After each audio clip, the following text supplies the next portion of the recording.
Fadjet, c'est l'été en Lorraine.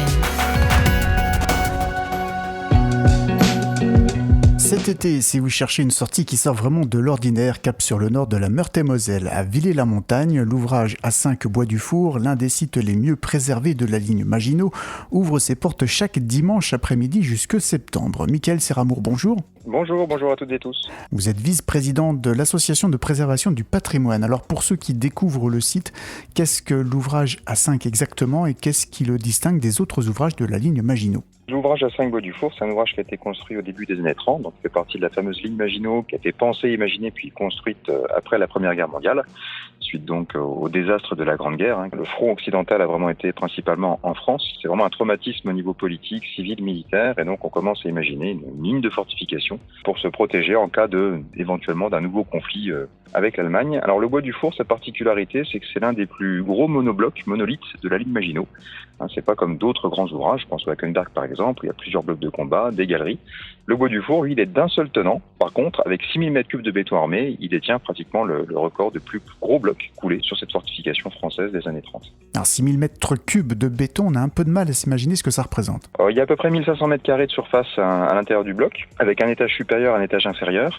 Après, ce qui est en termes de volume de béton, il faut s'imaginer que vous avez une dalle de ciel, donc une toiture qui fait quand même 3,50 m de béton armé, parce qu'elle devait être capable de résister à 2 coups au but, donc 2 impacts au même endroit d'obus de 420 mm. Un obus de 420, c'est un obus qui fait 1 tonne, qui va monter donc à 800 mètres d'altitude et qui retombe à piquer sur son objectif. Et à l'explosion, c'est les fameux obus qui ont été lancés sur les forts de Beaumont-et-Vaux, à Verdun. À l'explosion, le 420, dans un sol calcaire, il va faire un cratère de 15 mètres de large sur 10 mètres de profondeur. Donc le Bois du Four devait pouvoir encaisser ça.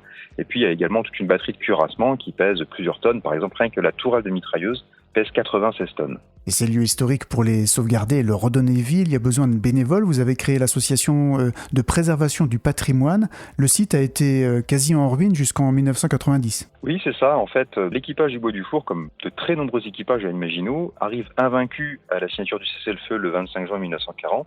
Malheureusement, les Allemands à ce moment-là étant à Limoges, l'armistice ayant été signé, la résistance à outrance à un moment donné ne sert à rien. Ils sont contraints de remettre leur ouvrage à l'autorité militaire allemande. Ils sortent pas avec le drapeau blanc. Ils sortent vraiment en tenue impeccable. Les officiers ont encore l'arme au ceinturon et ils pensent qu'ils vont partir en zone libre puisque donc suite au cessez-le-feu ils sont invaincus. Et les Allemands sont tellement furieux de cette résistance inopinée en Lorraine et en Alsace des ouvrages de la ligne Maginot qu'ils vont exiger leur envoi en captivité. Pendant l'occupation, l'ouvrage va être complètement ferraillé par les Allemands, notamment avec de la main-d'œuvre russe puisque la guerre s'ouvre également contre l'URSS en 1941. Et l'ouvrage en 1945 est une épave. Il est complètement vide. C'est dans cet état que l'association va le récupérer en 1992.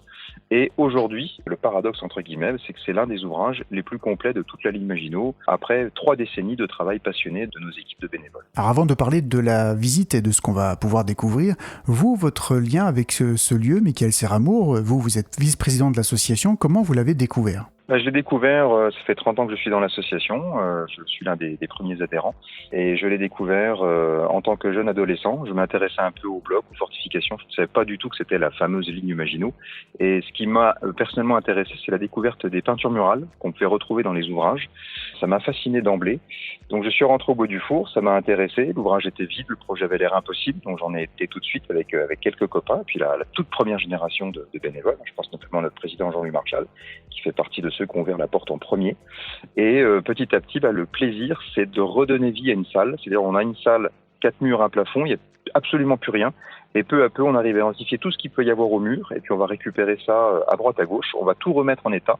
Et il y a cette idée un peu de remonter le temps, qui est aujourd'hui vraiment le moteur de notre activité associative. Et surtout, on voit que c'est vraiment ce qui plaît aussi aux visiteurs. Alors, la visite, elle dure environ 2 heures. Qu'est-ce qu'on voit concrètement ? La visite, effectivement, elle dure 2h, 2h30. En fait, nous, ce qu'on essaie de faire, c'est du Bois du Four, le conservatoire de la vie quotidienne des troupes de forteresse. Donc, vous allez vraiment voir 40 lieux de vie qui sont dédiés à cette existence pendant notamment la période dite de drôle de guerre, que les soldats ont attendu éventuellement l'assaut ou l'attaque.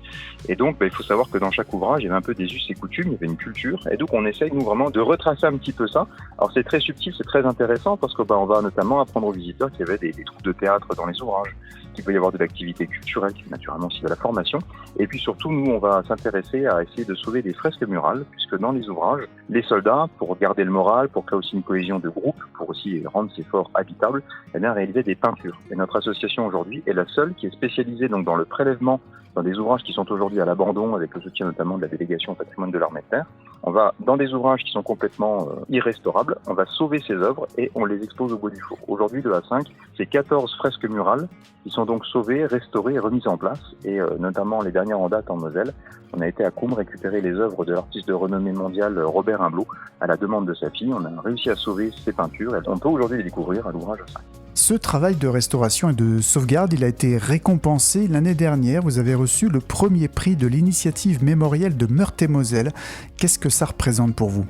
C'était tout d'abord une surprise et puis après forcément il y a une certaine on est très heureux, une certaine fierté, mais c'est surtout on est très heureux de voir qu'il y a effectivement une reconnaissance, une visibilité.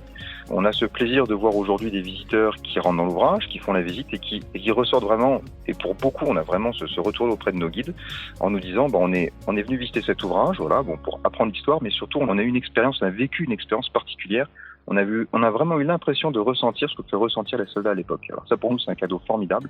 Et de voir que maintenant, ce travail, en plus, est légitimé, que ce soit par la délégation au patrimoine de l'armée de terre, soit par, effectivement, de grandes instances locales, comme l'ANMOM, c'est formidable. Ça veut dire on trace le bon chemin, donc il faut maintenant poursuivre. On le rappelle, l'ouvrage A5 Bois du Four, c'est du côté de Villers-la-Montagne. Jusqu'au mois de septembre, on a donc l'occasion de visiter ce lieu historique de la Lorraine les dimanches après-midi. 2 visites sont programmées.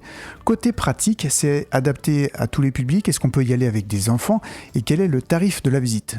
Au niveau du public, effectivement, donc l'ouvrage peut accueillir donc des familles. Actuellement, nous sommes en train de mettre en place aussi des dispositifs pour les personnes à mobilité réduite. Donc tout l'étage supérieur de l'ouvrage, et pour un prix qui est divisé par 2, donc est accessible pour les fauteuils roulants en particulier. Le prix, donc au niveau des tarifs, c'est 10 € par adulte, donc pour la visite de 2h, 2h30, et c'est 5 € pour les enfants de 7 à 12 ans. En dessous de 12 ans, c'est gratuit, et donc pour les personnes à mobilité réduite, c'est 4 €. Voilà, on retrouve toutes les infos. Vous avez un site internet, c'est a5ouvragesmaginot.org. C'est donc ouvert tous les dimanches après-midi, 2 départs de visite, 14h et 16h jusqu'en septembre. Cet été, un temps fort attend également les visiteurs début août. Effectivement, donc on est ouvert tous les dimanches, il y a 2 départs de visite à 14h et 16h. Et là, ce 1er et 2 août, on va célébrer les 90 ans de la toute première occupation de l'ouvrage. C'était en août 1936. Pour la première fois, l'ouvrage recevait un équipage. Et c'était un petit peu d'ailleurs le rodage avec quelques ajustements qui ont été faits à l'intérieur. Et donc voilà, une ouverture sur 2 jours. Les guides sont en tenue d'époque. On sert gratuitement à la soupe du poilu pendant la visite. Les périscopes, exceptionnellement, sont en place dans les observatoires, donc pour une immersion totale. Et les visiteurs ont la possibilité de manœuvrer par eux-mêmes la toile de mitrailleuse de l'ouvrage. Donc c'est le 1er et 2 août, ouverture toute la journée, 10h, 18h. Merci beaucoup, Michael Serramour. C'est moi qui vous remercie, merci infiniment.